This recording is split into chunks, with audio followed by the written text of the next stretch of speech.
નો પણ અભાવ છે. ઇન શોર્ટ, સિસ્ટમેટિકલ ચેન્જીસ છે, ઓર્ગેનાઇઝેશન ચેન્જીસ આવી ગયા છે, એન્વાયરમેન્ટલ ચેન્જીસ આવ્યા છે. એ બધાની ડાયરેક્ટ અને ઇનડાયરેક્ટ અસર પડી છે આપણા મેન્ટલ હેલ્થ પર.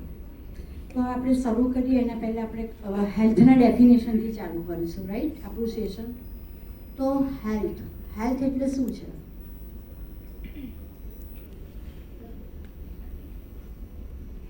આજે હું અહીંયા તમારી સામે ઊભી છું, મને કશો રોગ નથી, હું હેલ્ધી છું? જરૂરી નથી. હા, તો એકદમ આપણે કેવું હોય કે આ વ્યક્તિ હેલ્ધી છે, તો આપણે હેલ્થની ડેફિનેશન કેવી રીતે મંડારીશું કે ભાઈ ના ચલો આ હેલ્ધી છે, આને હેલ્થની ડેફિનેશનમાં ફિટ થાય છે એમ? કોઈ મને કહેશે? Yes ma'am, please.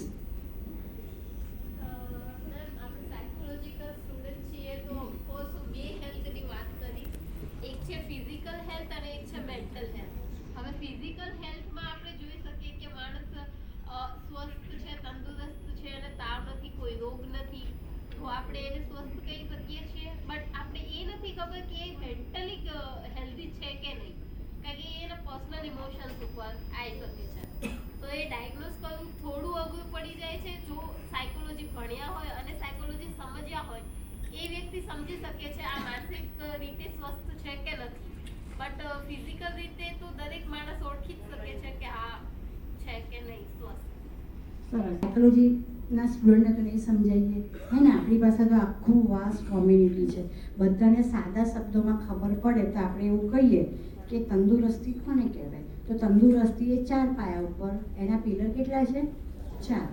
એમણે જે મેડમે કીધું ફિઝિકલ એટલે આપણે ડિઝીઝ ફ્રી છીએ, રાઈટ. પછી છે મેન્ટલ વેલબિંગ એટલે આપણે કોઈ પણ સ્ટ્રેસની સિચ્યુએશનમાં કોપઅપ કરી શકીએ છીએ, સ્ટ્રેસને હેન્ડલ કરી શકીએ છીએ અને આપણે પ્રોડક્ટિવ કામ કરીએ છીએ, તો આપણી મેન્ટલ હેલ્થ સારી છે. મેન્ટલ હેલ્થ સારી હોવાના ઘણા બધા કેરેક્ટરિસ્ટિક છે, પણ આપણે અત્યારે જસ્ટ બ્રીફ કરીએ છીએ. ત્રીજું છે સોશિયલ. આ બંને સારું છે ને તમે સમાજમાં કોઈની જોડે બોલતા નથી, ઘરમાં એકલા બેસી રહો છો તો એ ચાલે? હે, કોઈ પ્રસંગમાં ના જાઓ, કશું નહીં, ઘરમાં આખો દાડો બેસી રહો તો તમારી બંને હેલ્થ ખરાબ થઈ જવાની છે, હે ને? એટલે સોશિયલ હેલ્થ કે તમારા સમાજમાં, તમારા ફેમિલીમાં તમારું જે કન્ટ્રીબ્યુશન્સ છે એ તમારે આપવું જોઈએ. અને ચોથી સ્પિરિચ્યુઅલ, હે ને? આપણે સ્પિરિચ્યુઅલ એકચ્યુઅલાઇઝેશન સુધી પહોંચીએ કે ના પહોંચીએ, પણ સ્પિરિચ્યુઆલિટીનું આપણે વેલબિંગ આપણું સારું હોવું જોઈએ. તો આ 4 પિલર ઉપર આપણી હેલ્થનો આધાર રહેલો છે. આ 4 હેલ્થમાં આપણે પારંગત થવું પડે. પણ આજે આપણે મેઇન વસ્તુ જોઈશું, એનું ફોકસ કરી છે મેન્ટલ હેલ્થ. તો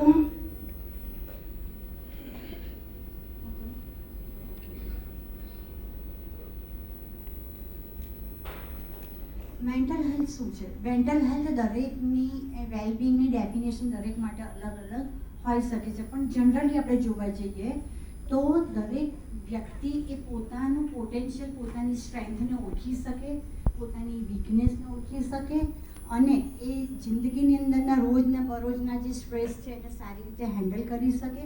હમણાં નયનભાઈએ કીધું ને સ્ટ્રેસ વગરની લાઈફ તો કોઈની નથી રહેવાની, અને સ્ટ્રેસ વગરની લાઈફ જો હશે તો તમારી જે લાઈફ સ્કિલ્સ છે એ પણ ડેવલપ થશે નહીં, રાઈટ? તો અને પ્રોડક્ટિવલી કામ કરે અને એ કોમ્યુનિટીમાં ફ્રૂટફુલ જે એનું કોન્ટ્રીબ્યુશન આપે, આ બધી વસ્તુ કરે તો આપણે કહીએ કે એની મેન્ટલ હેલ્થ સારી છે.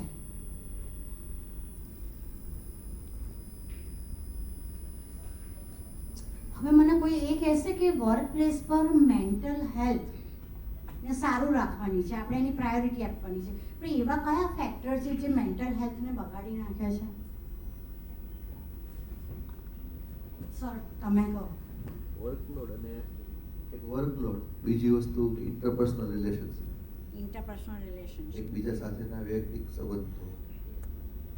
એક છે વર્કલોડ, બીજું છે ઇન્ટરપર્સનલ રિલેશનશિપ. જો એકબીજા સાથે સારા નહીં હોય તો પેલા એમ કહેશે કે જો આ કામ કરવા આપશે તો બીજા જે સારા નથી એનાથી ઊંધું કામ કરશે, રાઈટ? પછી એટમોસ્ફિયર, તમારું હેલ્ધી એટમોસ્ફિયર ના હોય, એક વોર્ડની અંદર 5 જણ હોય ને એમાંથી 2 એકબીજા જોડે બોલતા ના હોય અને આપણે કામ કરવાનું હોય તો તમે સારું ફ્રૂટફુલ રિઝલ્ટ આપી શકો. જો આપણે હેલ્થમાં બધા છીએ તો હું કદાચ ડૉક્ટર નર્સિસની વાત કરું કે નર્સિસ અટેન્ડન્ટની વાત કરું કે દરેક લેયર્સની અંદર જે છે માણસ એ બધાની જોડે આપણા ઇન્ટરપર્સનલ રિલેશનશિપ સારા હોવા જોઈએ. પછી બીજું કયું ફેક્ટર છે કે જે ડેમેજ કરી શકે છે આપણી મેન્ટલ હેલ્થને? સેલેરી. Very good. જેટલું ભણ્યા છે એટલી સેલરી થાય, ક્યાંક ને ક્યાંક મેન્ટલ ડિસસેટિસ્ફેક્શન છે. પછી એબિલિટી કરતા નીચી કક્ષાનું કામ કરવાનું આવે બિલો ડિગ્નિટી કામ કરવાનું આવે છે. પછી હે ટાઈમ ઓવર ટાઈમ. ઓકે, જે આપણા વર્કિંગ અવર્સ વધારે થઈ જાય છે. Safety incentives like insurance and other safety problems કે security મળવી જોઈએ from job place જે accept કરે છે. અચ્છા, એટલે ઓકે, સિક્યુરિટી હોતી નથી, મળતી નથી એમ્પ્લોયીને, એક રીઝન હોઈ શકે છે. હા, પછી યસ મેમ. યસ, નો એપ્રિશિએશન. અને કદાચ કંઈ સારું કામ કર્યું હશે ને કોઈ પણ વ્યક્તિએ તો એને તો ક્રેડિટ નહીં આપે, પણ અધિકારી કે વોટ એવર એના જે હશે એ ક્રેડિટ પોતે લેશે. એટલે ક્યાંક ને ક્યાંક ડિસસેટિસ્ફેક્શન જે વ્યક્તિ જે છે, જેને બહુ બધા હાર્ટફુલ એફર્ટ્સ મૂકીને એ એક્ટિવિટી કરી છે, એને જો ક્રેડિટ નહીં મળે તો ક્યાંક ને ક્યાંક એ ડિસસેટિસ્ફાઈડ થશે અને એની મેન્ટલ હેલ્થ ડેમેજ થશે. પછી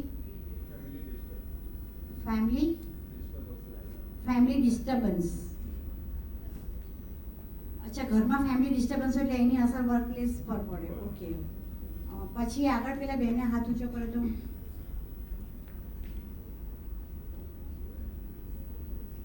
હા, ઇન્ટરેસ્ટ ના હોય કામ કરવામાં, કે આપને ન ગમતું કામ કરવાનું છે. અચ્છા, જેની માટે હાયર કર્યા છે પણ એની વિરુદ્ધ કામ સોંપવામાં આવે. રાઈટ. તો આવા ઘણા બધા કારણો છે કે જે વર્કપ્લેસ પર પોઝિટિવ મેન્ટલ હેલ્થ રાખવાની જગ્યાએ આપણી મેન્ટલ હેલ્થને કેવું કરે છે? બરબાદ કરી નાખે છે.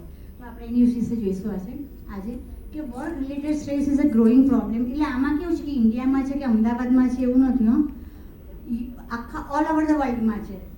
એટલા માટે WHO આ થીમ રાખી છે. રાઈટ. અને અત્યારે તો જે ગ્લોબલ ડિઝીઝ બર્ડન જે છે એનાથી આજથી 4-5 વર્ષ પહેલાં એવું હતું કે હાર્ટ ડિઝીઝવાળા અને કેન્સરવાળાની 1 થી 3માં હતી. નાવ અત્યારે ડિપ્રેશન 3rd રેન્ક પર છે. Right sir? દર્શન સર? હા. તો અત્યારે એટલું બધું ગ્લોબલ બર્ડન ડિઝીઝમાં પણ ડિપ્રેશન 3rd સ્ટેજ પર આવ્યું. તમે ઇમેજિન કરો કે ઓલ ઓવર વર્લ્ડમાં કેટલા લોકો મેન્ટલ ઇલનેસથી સફરિંગ થયા છે. ઘણા લોકો ડાયગ્નોઝ છે, ઘણા લોકો અનડાયગ્નોઝ છે, પણ છે ખરો બધાને પ્રોબ્લેમ. એક ફેક્ટ છે. પછી ઘણી વખત એવું બી થાય કે આપણી જે કેપેસિટી ના હોય ને કેપેસિટી બિયોન્ડ બી કામ આપી દો એનો પણ સ્ટ્રેસ થાય. તમે જુઓ, આજથી 5-7 વર્ષ પહેલાં ગવર્મેન્ટની અંદર કમ્પ્યુટરનું એટલું બધું ચલણ હતું નહીં હતું. પછી ગવર્મેન્ટ ઓફ ગુજરાતે નક્કી કરી દીધું કે CCC આપો, CCC+ આપો. હવે જ્યારે આ રૂલ આવ્યો તો ઘણા બધા લોકો ગવર્મેન્ટ એમ્પ્લોય એવા હતા કે 45-50 ના હતા. એમની માટે તે કોમ્પ્યુટર ચલાવવું એટલે એમની માટે ઇટસેલ્ફ સ્ટ્રેસ થઈ ગયો. અને એ વસ્તુ જે નવી કરવાની આવી એની અંદર એ લોકો એ સિસ્ટમમાં સેટ ના થઈ ગયા. એના સ્ટ્રેસના કારણે ઘણા લોકોએ VRS આપી દીધું. ખબર છે? એના પછી ગવર્મેન્ટને ક્યાંક ને ક્યાંક થોડી છૂટછાટ કરી કે ભાઈ 50 યર્સ થઈ ગયા છે ને આવે છે તો આપણે એમને બાકાત કરી દઈએ. પણ ઇનિશિયલ ફેઝ હતો એ થોડો મુશ્કેલ ફેઝ હતો. એ જ્યારે કોઈ પણ એક નવી વસ્તુમાંથી જ્યારે સિસ્ટમમાં ઢળવાનું આવે તે વખતનો આપણને એનો સ્ટ્રેસ હોય છે.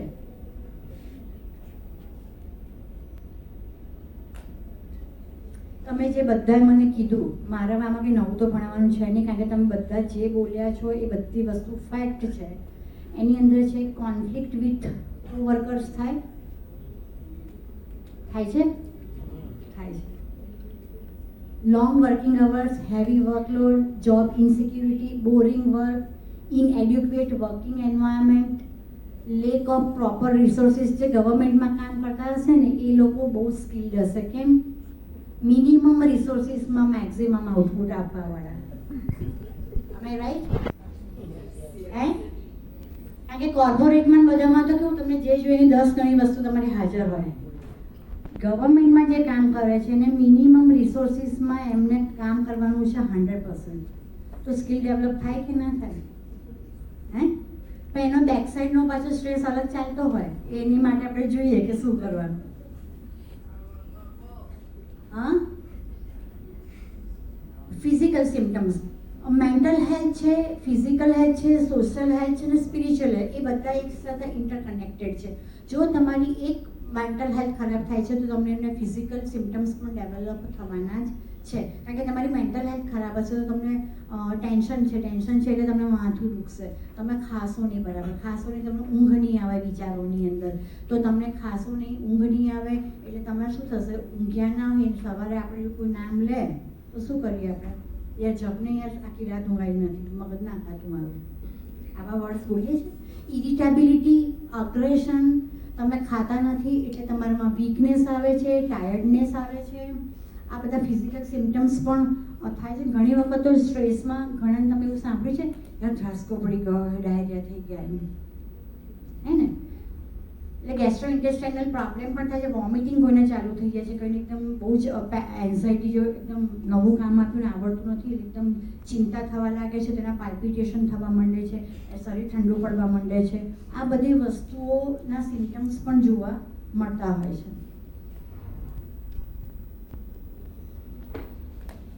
અને આ બધું ભેગું થાય તો શું થાય પછી? આ બધું ભેગું થાય અને 1 વીક સુધી કદાચ 4 થી 5 દિવસ રહે છે તો ઇટ્સ ઓકે, એ થાય. પણ મોર ધેન 2 કે 3 વીક્સ રહે આવા સિમ્ટમ્સ તો પછી વોર્નિંગ છે. તો શું છે? વોર્નિંગ છે. તો આપણે શું કરવાનું છે? કોઈને પણ 2 થી 3 વીક અથવા તો એનાથી વધારે ગુસ્સો, ઊંઘ ના આવી, માથું દુખવું અથવા તો બહુ બધું એ સોશિયલી આઇસોલેટ થઈ જાય, પોતાની રૂટીન કામગીરી તકે નાહવા ધોવાનું ટાઈમે ના કરતું હોય, બોલતું ના હોય, એટલું બેસી રહેતું હોય, આ બધી વસ્તુઓ જો 3 અઠવાડિયા કરતાં વધારે હોય તો ડેફિનેટલી 110% આપણે મનોચિકિત્સકની જોડે એને રિફર કરવાનું છે. બિકોઝ એને સિમ્ટમ્સ ડેવલપ કર્યા છે ડિપ્રેશનના, એન્ઝાઇટીના, હે ને? તો આ બધી વસ્તુ જો અર્લી આઈડેન્ટિફિકેશન હશે તો તમારી ટ્રીટમેન્ટ પણ પ્રોમ્પ્ટ હશે, અને પ્રોમ્પ્ટ જેટલી ટ્રીટમેન્ટ વહેલી એટલો પ્રોગ્નોસિસ કેવો સારું, રિકવરી થવાના ચાન્સીસ એના 10 ગણા વધી જાય. બિહેવિયરલ સિમ્ટમ્સ, મૂડ સ્વિંગ્સ થાય છે. અમુક વખતે નોર્મલ મૂડમાં હોય, થોડું વર્ક સ્ટ્રેસ એકદમ વધી ગયો એટલે મે બી થોડા વધારે હાઈપર થઈ જાય, અગ્રેસિવ થઈ જાય. અગ્રેશન, આઇસોલેશન, ઇરિટેબિલિટી, આ બધી વસ્તુઓ સાયકોલોજીકલ બિહેવિયર, એના બિહેવિયરમાં આપણને જોવા મળે. તમે જુઓ છો ઘરમાં આપણે કદાચ કંઈક પ્રોબ્લેમ હોય તો કોઈ ગુસ્સો કર્યો હોય તો બીજી વ્યક્તિ શું કે આજેનું નામ ના લેતા, જેમ ઠેકાણું નથી, આવું સાંભળ્યું છે? હે? અથવા આપણું જ જો આપણે સવારના પોરમાં બરાબર ઘરેથી મસ્ત મજાનું હસબન્ડ જોડે વાર્તાલાપ કરીને આવ્યા હોઈએ અને જેવા અહીંયા આવ્યા, હસબન્ડ કે વાઈફ વોટ એવર, અહીંયા આવ્યા ને આપણે કશું પૂછ્યું, યાર તું અત્યારે શાંતિ રાખ, અત્યારે મારું મૂડ નથી, નકા મારાથી કંઈ આડો આડો બોલાઈ જશે. આવું ઘણી વખત થતું હોય છે. કારણ કે અગ્રેશન છે એ આપણા મગજમાંથી કંઈક તો ડિસ્પ્લેસમેન્ટ એનું થવાનું જ છે. ડિફેન્સ મિકેનિઝમ સાંભળ્યું છે? હે? કંઈક તો અગ્રેશન તમે પણ એ ક્યાં નીકળશે? તમારાથી નીચેના લોકો, કારણ કે અધિકારીઓને તો કહેવાના નથી. આપણને મારા સાહેબ કે વિભાબેન નામ છે, મને ગમે એટલું ગુસ્સો, હું એમની બધી ગુસ્સો ઉતારવાની છું, હું શું કરું? ડિસ્પ્લેસમેન્ટ તો થવાનું છે, કારણ કે તો જ આપણે સાયકોલોજીકલ થોડા કોપઅપ થઈ શકીએ, રાઈટ?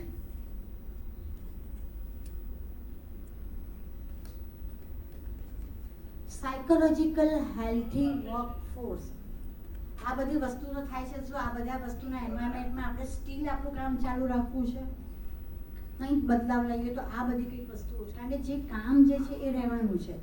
તમે પોઝિટિવલી કરો કે નેગેટિવલી કરો, કામ આપણને જે એલોકેટ કર્યું છે એ તો આપણે કરવાનું જ છે. કારણ કે આપણે બધા નોકરી કરીએ છીએ આપણને જરૂર છે નોકરીની, એટલે આપણે કામનું આઉટપુટ કરીને આપવું પડે honestly.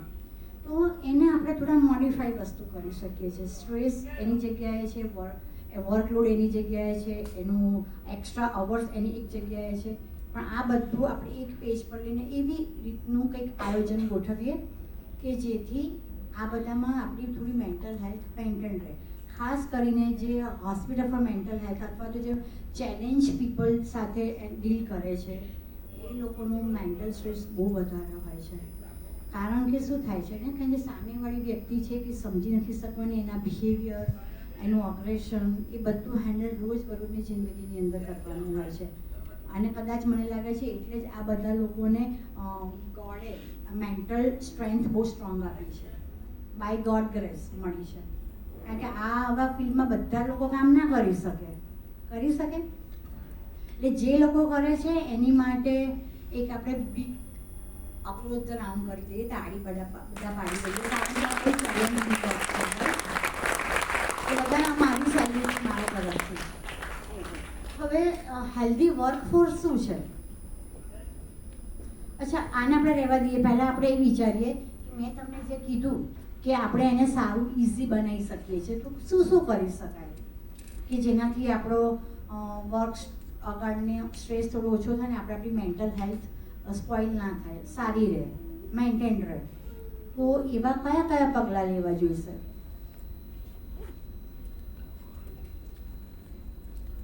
Reward system. Yes, reward system. Reward. કોઈ સારું કામ કરે છે એને એપ્રિશિએશન કરો, હે ને? હા, પછી find out the stress point. અચ્છા, એટલે આપણે આને નાના શબ્દોમાં કહું તો પ્રોબ્લેમ સોલ્વિંગ સ્કિલ્સને ઇમ્પ્રૂવ કરી શકીએ. કમ્પ્લેનો અત્યારે તમે જોજો, કંઈ પણ હશે ને તો બધા કમ્પ્લેન કરશે, પણ કોઈ પ્રોબ્લેમનું સોલ્યુશન કરે છે? અમારા અહીંયા આમ છે, અમારા અહીંયા આમ છે. એટલે કમ્પ્લેન કરતાં આપણે આપણી પ્રોબ્લેમ સોલ્વિંગ સ્કિલને થોડુંક મોટિવેટ કરીએ અને એ કરીએ તો થોડા પ્રોબ્લેમ ઓછા થઈ શકે છે. પ્રોબ્લેમ ઓછા હશે તો મેન્ટલ હેલ્થ પણ સ્પોઇલ ઓછી થશે. પછી બીજું ટાઈમ મેનેજમેન્ટ. એ બહુ પરફેક્ટ છે. ટાઈમ મેનેજમેન્ટ આપણે બધાએ કરવું જોઈએ તો ટાઈમલી કામ થાય તો એનો સ્ટ્રેસ આપણને ઓછો પડે. પેશન્ટ કોઈ આવ્યું હોય ને એનું એડમિશન આપણે વોર્ડની અંદર આવ્યા પછી 20 મિનિટ્સમાં થવું જોઈએ, પણ વધારે વર્કલોડ કદાચ હોય અને કદાચ 1 કલાકે થાય તો એનો બી સ્ટ્રેસ હોય. એટલે ત્યાં સુધી પેશન્ટના સગાએ અને પેશન્ટને કેટલી બધી ધમાલ મચાવી દીધી હોય, હે? એટલે ટાઈમ મેનેજમેન્ટ કરવું જોઈએ કે એવી રીતે એલોકેશન કરો કે વસ્તુ બધું ટાઈમલી થઈ જાય. પછી કોમ્યુનિકેશન્સ. તમારી કોમ્યુનિકેશન ચેનલ્સ દરેક લેયર્સમાં પ્રોપર હોવી જોઈએ. પછી અન્ડરસ્ટેન્ડિંગ. Vote understanding? બધાનું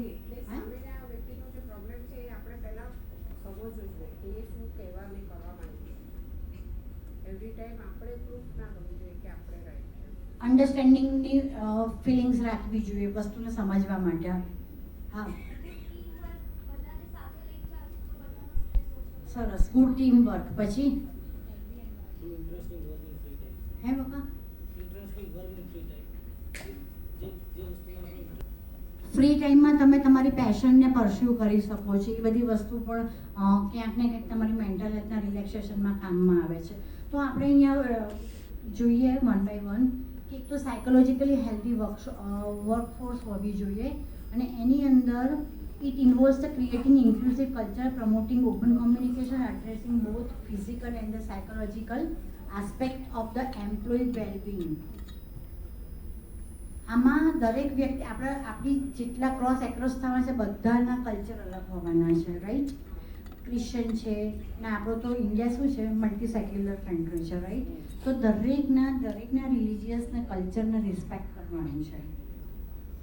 હવે તમે કોઈ બીજા કલ્ચરનું હોય, બીજું રિલિજન હોય ને એની માટે કોઈ કોમેન્ટ આપો તો એની મેન્ટલ હેલ્થ સારી રહેશે? એટલે દરેકના કલ્ચર અને રિલિજિયસને આપણે દરેક એમ્પ્લોયીના વેલબિંગને ધ્યાનમાં રાખવા માટે આ બધી વસ્તુઓ આપણે કન્સિડર કરવી પડે. કોઈ પણ વસ્તુ છે, કોઈ પણ આપણી ઓફિસ છે કે વોર્ડ છે કે હોસ્પિટલ છે કે ઇન્સ્ટિટ્યૂટ છે કે NGO છે કે કોર્પોરેટ છે, એની ઇન્સ્ટિટ્યૂટ, જ્યારે કંઈ પણ વસ્તુ કામ કરવા કંઈ નવું ઇનિશિયેટિવ રહે છે તો દરેક એમ્પ્લોયીને ઇન્વોલ્વ કરવા જોઈએ, એની વેલ્યુ ફીલ કરાવવી જોઈએ. એવું નહીં કે જે 4-5 જણા છે બધું કરી નાખ્યું એટલે પતી ગયું, એને ખબર બી ના હોય, હે ને? તો તમે દરેક જો એમ્પ્લોયને ઇન્વોલ્વ કરશો તો એનું રિઝલ્ટ તમને શું મળશે? એક તો બહુ ડિફરન્ટ થોટ્સ બધા મળશે, એનાથી કદાચ આપણે આપણું એ કામ જે કરવાનું સારું પણ કરી શકીએ આપણે. બીજી વસ્તુ, એ લોકો સેલ્ફ મોટિવેટેડ થશે, આના કારણે એ લોકોને મોટિવેશન મળશે, પોતે સેલ્ફ મોટિવેટેડ થશે અને એ કામ પોતાની ઈચ્છાથી કરશે. તમે બધું કરી નાખ્યું, તમે એમ કહી દીધું છેલ્લે કે તારે આટલું કામ કરી નાખવાનું, જો કદાચ એને નહીં ખબર પડે કે એ બહુ મોટિવેટ નહીં હોય, કારણ કે છેલ્લે એને કહે છે કે યાર જ્યારે આ બધું વૈતરા કરવાના હોય ત્યારે અમને બહુ લાગે છે, રાઈટ? આવા શબ્દો પણ આપણે સાંભળતા હોઈએ છીએ. એટલે પહેલું તો એ છે કે દરેક વસ્તુમાં એમ્પ્લોયને તમે ઇન્વોલ્વ કરો, એને એમ્પાવર કરો, એન્કરેજ કરો, એને દરેક ડિસિઝનને સારા ડિસિઝન છે એને માન્ય રાખો.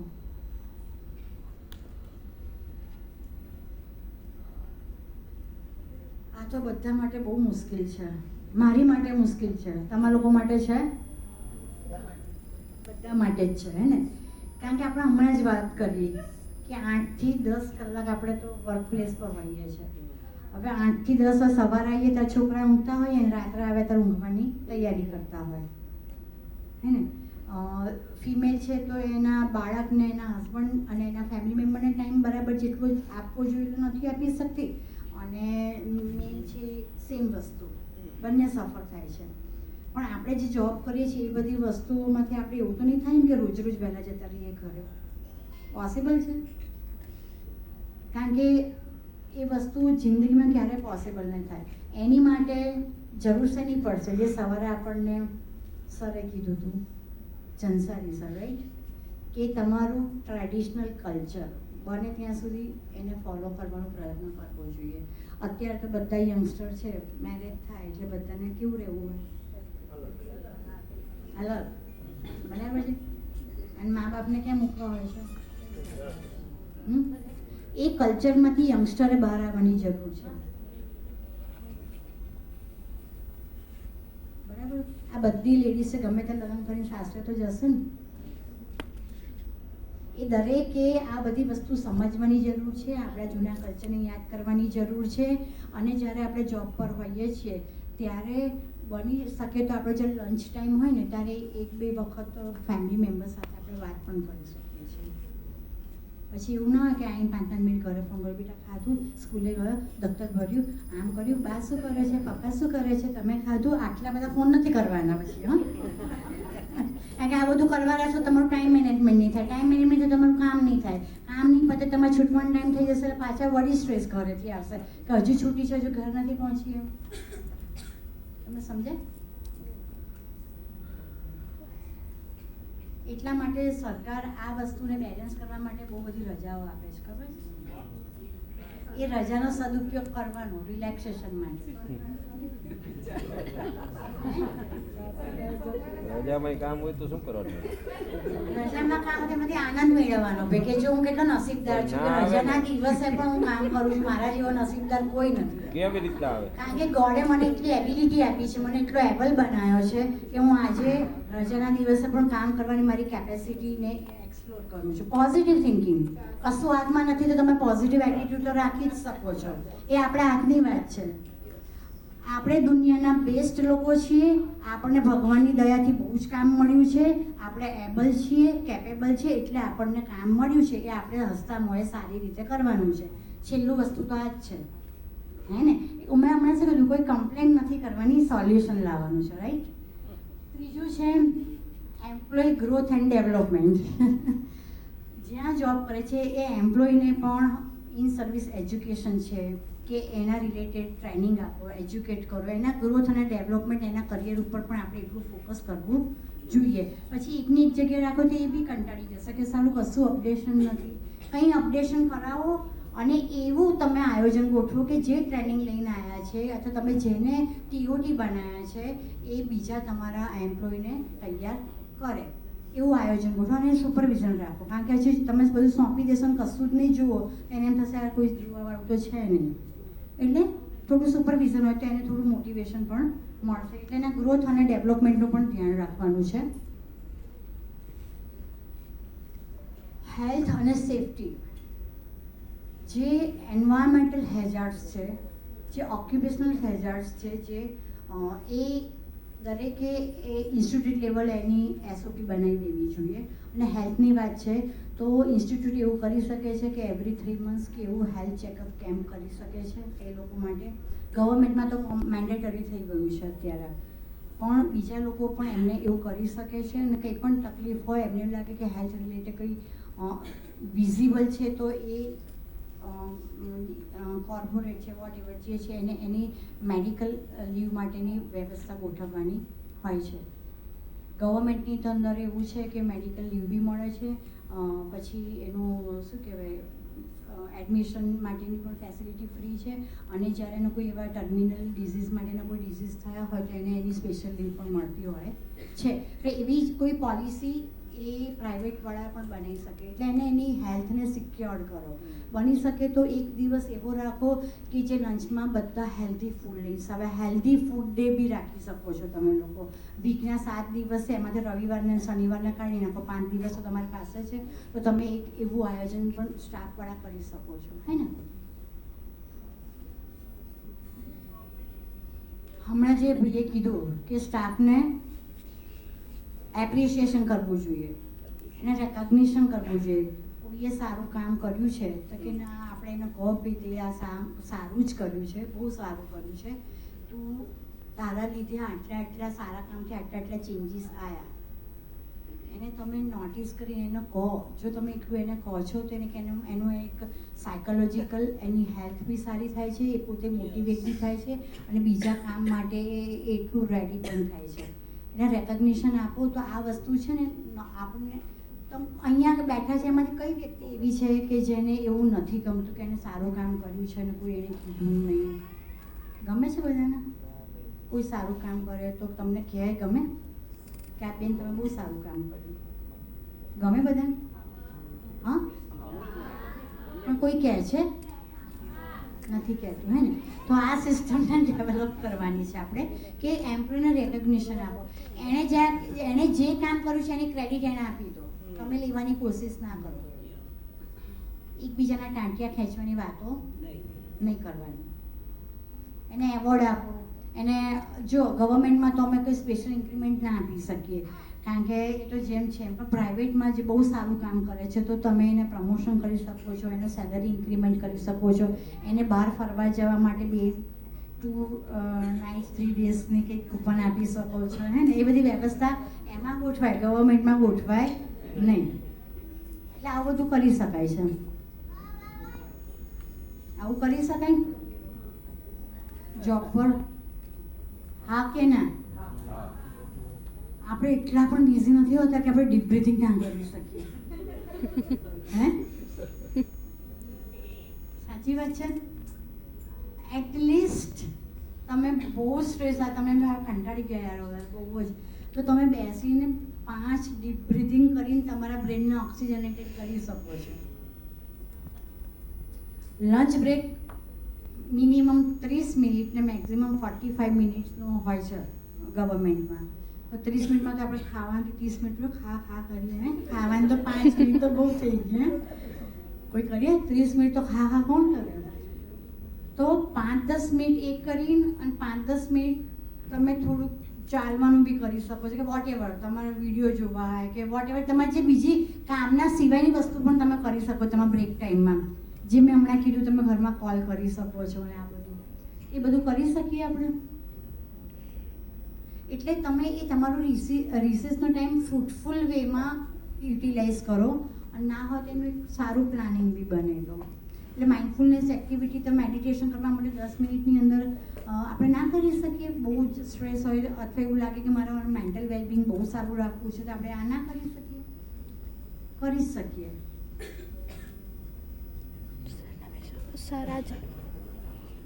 Why is workplace mental health important? આ બધી મેન્ટલ હેલ્થને સારું રાખવા માટે કેમ જરૂર છે? એનું મહત્વ શું છે? શા માટે સારું રાખવું જોઈએ? કેમ બધા આપણને કોઈ પૂછવાનું નથી, કોઈ માપવાનું નથી કે એનું મેન્ટલ હેલ્થ સારું છે કે નથી સારું? કોઈ માપવાનું છે? મેન્ટલ હેલ્થનું વેલનેસ મપાય? તો એ તમારા મોઢા ઉપરથી ને તમારા બિહેવિયર પરથી જ ખબર પડી જાય કે આ ક્યાં છે. સાચી વાત છે? તો એ કેમ જરૂરી છે વર્ક પ્લેસ પર? આઉટપુટ કામનું સારું આવે. પછી કે બધાને બગડેલી જ રાખવી છે, કોઈનું બોલતા નથી તો પછી હેપીનેસ મળે, એક સેટિસ્ફેક્શન મળે, કામ કરવાની હેપીનેસ, આજુબાજુ પણ જે ફ્રૂટફુલ કામ કર્યું છે પોતાને બી મળે ને બીજાને બી મળે. Very good. પછી ગ્રોથ એન્ડ ડેવલપમેન્ટ. પછી તમને લોકોને એવું લાગે ઘરમાં યાર આવું વાતાવરણ હોય ને તો બહુ મજા આવે. આપણે ઘરમાં નથી કહેતા યાર આ ક્યાં યાર તમે બધા, એમાં ખાસ કરીને જે એડોલેસન્સ જેના ઘરમાં હશે ને, અને જો જોઈન્ટ ફેમિલી હશે, અમે ઓબ્ઝર્વ કર્યું છે, તો કદાચ કંઈક કોન્ફ્લિક્ટ સાસુને વહુને કે હસબન્ડને વાઈફને થશે, તરત જ એડોલેસન્સ શું કે યાર મૂકો ને આ બધું ઘરનું વાતાવરણ સારું રાખો ને, કહે છે. જો એટલી બે ચાર વસ્તુ બોલવાથી જો આપણા ઘરનું વાતાવરણ બગડતું હોય તો વર્કપ્લેસ પર તો આપણે કમ એક્રોસ કેટલા લોકો જોડે થવાનું છે? હા, શું? એટલે delivery of work, improve productivity અને બેટર ગ્રોથ ઓફ ઇન્સ્ટિટ્યૂટનું બી જોવાનું ને આપણે. જે ઇન્સ્ટિટ્યૂટ આપણને રોજી રોટી આપે છે એની જોડે નમક હરામી તો ના કરાય ને, કરાય? એને ઓનેસ્ટલી કામ તો કરવું પડે ને આપણે. હવે આપણે આપણી વર્ક પ્લેસ પર કેવી રીતે ધ્યાન રાખી શકીએ છીએ? રિસેસ ટાઈમ તમે યુટિલાઇઝ કરો, વર્કનું લાઈફનું બેલેન્સ કરો. Out of office 10 minute 30 minute recess છે ને તમારે બહાર સામે કોઈ મંદિર હોય ને, તમારે જો આઉટ ઓફ ઓફિસ એ મિનિંગ પણ છે, અને એક લાંબો બ્રેક લઈને તમે લોકો out of office enjoy family member સાથે કરવા જાઓ, એ પણ છે. Express your feelings, stay active, અને સ્ટ્રેસના લેવલને તમે જાણો.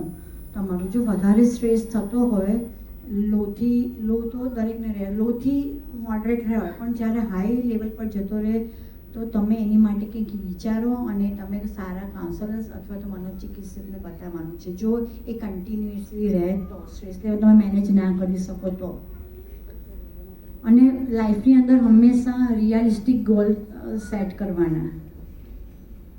હવે આજકાલ તો બધાને કેવું છે, 10 પાસ હોય પણ નોકરી જોઈએ મેનેજરની, મળે હે ને PhD વાળા બધા ફરતા હોય છે. કહેવાનો મતલબ શું છે કે તમે તમારું ડ્રીમ તમારી કેપેસિટી અને એબિલિટી ઉપર રાખો. રિયાલિસ્ટિક ગોલ સેટ કરવાનું આપણે એન્કરેજ કરવું જોઈએ, પોતાને અને બીજાને પણ.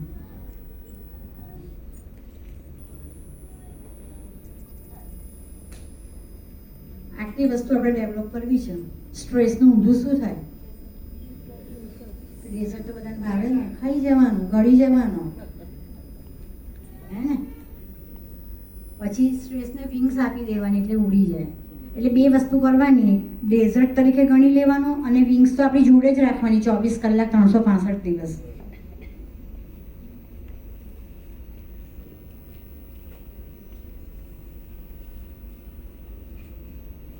શું કહે છે?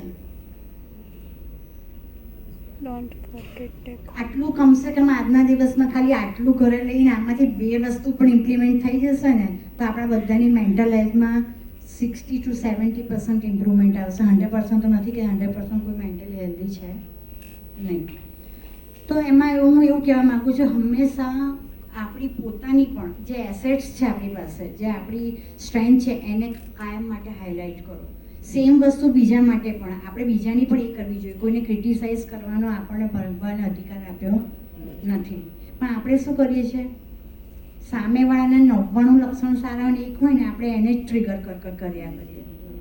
એવી ટેન્ડન્સી કાઢી નાખવી પડે. આપણે બી સારા હેલ્ધી પર્સન થવું છે ને, તો એની માટે હંમેશા બ્રાઇટર સાઇડને એક્સપોઝ કરવાની, વીકનેસને કોઈની લઈને એને ટ્રિગર પોઈન્ટ બનાવવાનું નહીં. પછી તમારી જિંદગીની જે મુમેન્ટ મળે છે એને એન્જોય કરી લો. ગોસિપિંગમાં કાઢ્યા વગર આપણે શું કરીએ, 10 મિનિટ એટલે જોયું પેલી મને બોલાવી ગઈ ના આમંત્રણમાં, એ કારણ વગરનો સ્ટ્રેસ પાછું લઈ લીધો. 10 મિનિટમાં તો તું ગઈ હતી એમ. પછી આ પેલા બાજુવાળા છે, આ બી કેવા છે, બધું કામ મને જ આપા કરે છે, પેલી નબળી બેસી રહી છે પણ એને નથી આવતા. હે આવા ગોસિપિંગ આપણે મેં વર્ક પ્લેસ પર ઘણા બધા જોયા છે કે આ મારું તો એ બધાની જગ્યાએ કોઈ પોઝિટિવ વસ્તુને આપણે ચર્ચાનો કોઈ વિષય બની લઈએ તો પણ આપણે કરી શકીએ. પછી તમે એક કમાન્ડ આપી દો કે હું ગમે તે થશે મારા મગજની અંદર નેગેટિવ થોટ્સને નહીં જ જવા દો. હા જશે, કારણ કે આપણે હ્યુમન બિંગ છે, એ વસ્તુ પહેલાં જતી રહે મગજમાં. હા, પણ એને ઇરેઝ મોબાઈલમાં આપણે મેમરી ફૂલ થાય શું કરીએ છીએ? ડિલીટ ફટફટ કરીએ છીએ ને, એ ફટફટ કરીએ છીએ તો બીજા મેસેજ આવે છે હે ને. તો એવી રીતે તમે નેગેટિવિટી કાઢશો તો પોઝિટિવિટી અંદર એન્ટર થશે ને, અધરવાઇઝ થોડી થવાની છે. તો આ બધી વસ્તુ આપણે સેલ્ફ ડિસિપ્લિન પોતે રહેવું પડશે, કારણ કે આ બધી વસ્તુ આપણે હેબિટ નથી, આપણે હેબિટને ફોર્મ કરવાની છે.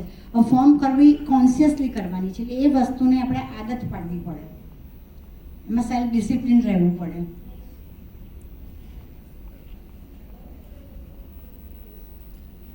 આપણે કીધું હશે કદાચ નયનભાઈએ કે કોઈ પણ વ્યક્તિ જે સામાન્ય બધી માનસિક બીમારીઓ નાની હોય અથવા ગમતું ના હોય, મગજ ઉદાસ જીવ એનો ઉદાસ રહેતો હોય, મરી જવાના વિચાર આવતો હોય, ઊંઘ ના આવતી હોય, ગુસ્સો આવતો હોય, નાની વસ્તુઓ માટે ગવર્મેન્ટ ઓફ ઇન્ડિયાએ ટેલિમાનસ ચાલુ કર્યું છે અને એ સેવાઓ આપણી હોસ્પિટલમાં અપેક્સ ઇન્સ્ટિટ્યૂટ છે આપણું, આપણે નોડલ સેન્ટર છે આપણે ત્યાં. અને આ જે હેલ્પલાઇન છે એ 24/7 ચાલુ હોય છે. જે નાના પ્રોબ્લેમ હોય તો તમે આની ઉપર તમે પોતાનું તમારું સમસ્યાનું નિવારણ લાવી શકો છો. તમે આની ઉપર ફોન કરી તકલીફ હોય તો એ લોકો તમારું ફોન પર કાઉન્સેલિંગ બી કરે છે, જરૂર પડે તો સાયકાટ્રિસ્ટને પણ રિફર કરે છે અને મેડિસિન માટે પણ વ્યવસ્થા ગોઠવી આપે છે. બહુ સિમ્પલ હતું પણ કેટલા આગળ જઈને કરીશું એ I don't know.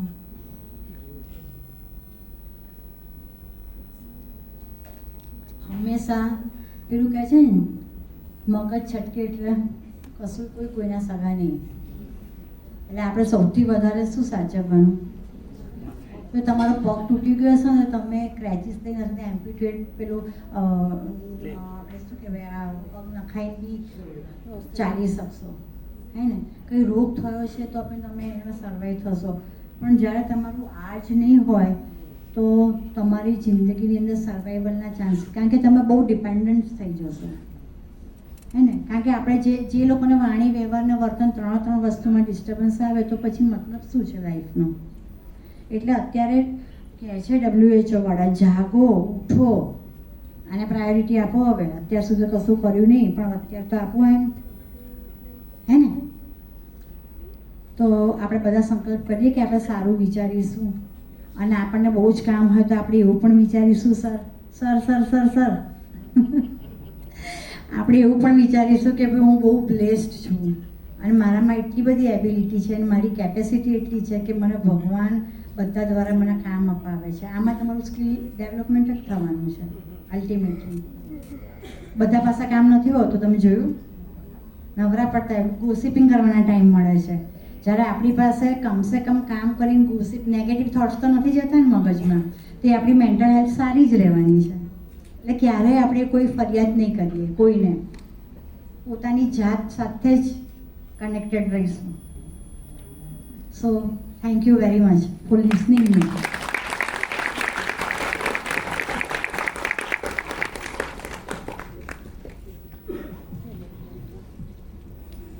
Thank you so much ma'am. આપના દ્વારા ખૂબ જ સરસ માહિતી અમને બધાને મળી. ચાલો બધાને હવે ભૂખ લાગી